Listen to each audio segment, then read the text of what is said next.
नमस्कार, मैं शिक्षा मिश्रा झारखंड के सुप्रभात मीडिया में आपका स्वागत करती हूँ। दोस्तों, झारखंड के तमाम छोटी बड़ी खबरों को जानने के लिए हमारे चैनल को सब्सक्राइब करें और साथ ही कमेंट सेक्शन में ज़रूर बताएं कि आप झारखंड के किस जिले से हमारे न्यूज़ को देख रहे हैं। तो चलिए शुरू करते हैं खबर को, जानते हैं आज के मुख्य समाचार। किसानों के लिए खुशखबरी, मोदी सरकार ने बढ़ाई eKYC की समय सीमा, ये है नई डेडलाइन। योजना के लाभार्थियों के लिए खुशखबरी है, केंद्र सरकार ने अभी तक अनिवार्य eKYC को पूरा करने की डेडलाइन 31 जुलाई 2022 तक बढ़ा दी है। पहले इसकी डेडलाइन 31 मई 2022 थी।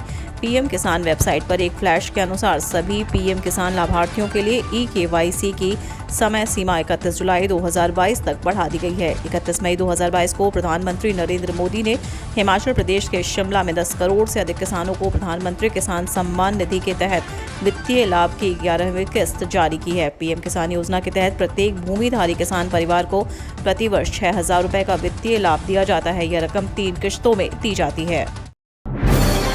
विदेश में पढ़ाई करेंगे वंचित वर्ग के स्टूडेंट्स, यूके की सरकार के साथ झारखंड सरकार देगी साझा स्कॉलरशिप।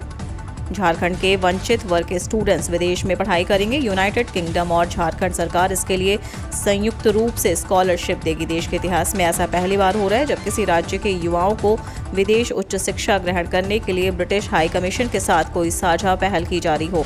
झारखंड के अनुसूचित जाति, अनुसूचित जनजाति, पिछड़ा वर्ग एवं अल्पसंख्यक समुदाय के प्रतिभाशाली युवाओं को झारखंड सरकार और ब्रिटिश हाई कमीशन द्वारा शिवनिंग मर्ड गोम के जयपाल सिंह मुंडा स्कॉलरशिप प्रदान की जाएगी। इस संबंध में राज्य सरकार और विदेश राष्ट्रमंडल और विकास कार्यालय ब्रिटिश उच्चायोग नई दिल्ली के साथ 3 साल का साझा MOU होगा।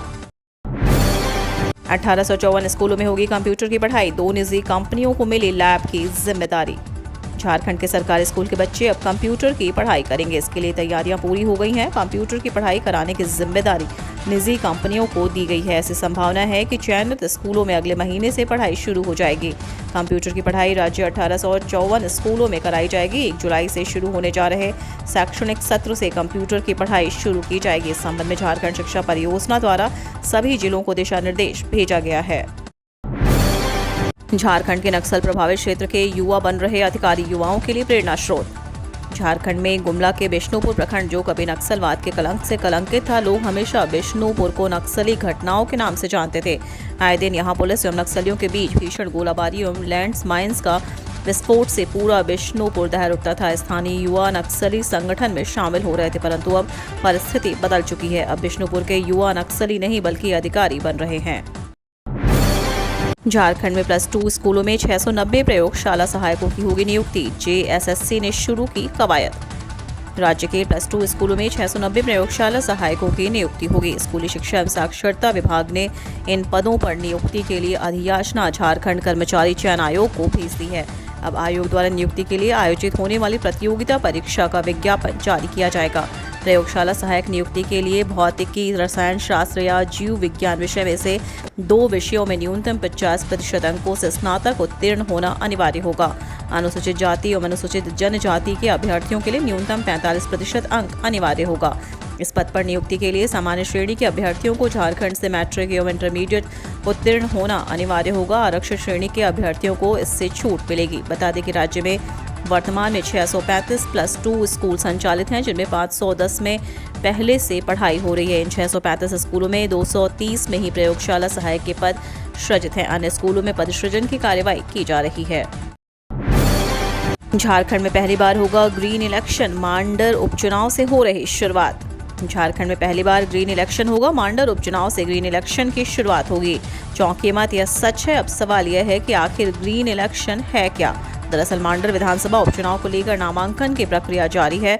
6 जून के 3 बजे तक नामांकन किया जा सकता है। राजनीतिक पार्टियां व चुनाव लड़ने वाले प्रत्याशी नामांकन करने के साथ अपनी तैयारी में व्यस्त हैं। दूसरी ओर रांची जिला प्रशासन भी पूरी तैयारी कर रही है। इस बार के उपचुनाव में जो सबसे अनोखी चीज नजर आ रही है वह है ग्रीन इलेक्शन। अब झारखंड में उठी जातीय जनगणना की मांग, सुदेश महतो ने हेमंत सोरेन को लिखा पत्र। आजसू पार्टी के केंद्रीय अध्यक्ष सुदेश महतो ने बिहार की तरह झारखंड में भी जातीय जनगणना की मांग उठाई है। इसे लेकर उन्होंने राज्य के मुख्यमंत्री हेमंत सोरेन को दूसरी बार पत्र लिखा है। उन्होंने अपने पत्र में कहा कि हाल ही में बिहार में सरकार ने सर्वदलीय बैठक कर सभी जाति और धर्म के लोगों की गिनती कराने में सहमति बनाई है। इस पर होने वाले खर्च भी वहां की राज्य सरकार करेगी।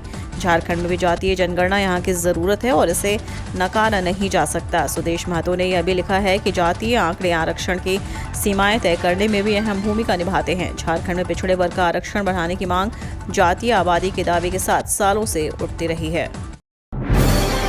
झारखंड में प्रतिबंधित जंगलों से बीड़ी पत्ते की अवैध तोड़ाई कर कैसे करोड़ों का चूना सरकार को लगाया जा रहा है।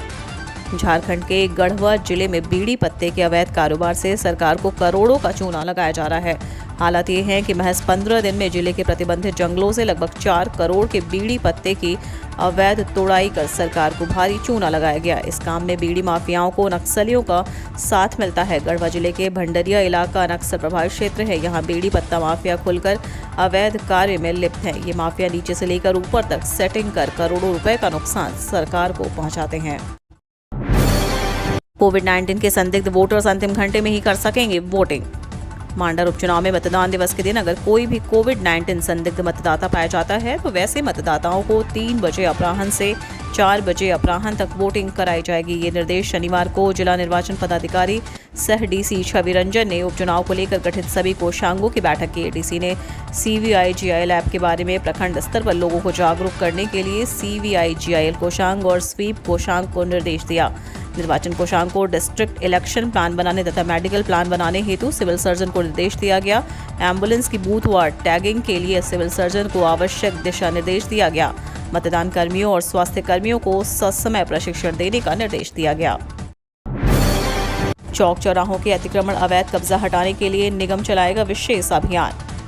शहर के चौक चौराहों पर किए गए अतिक्रमण या अवैध कब्जे को हटाने के लिए विशेष अभियान चलाया जाएगा।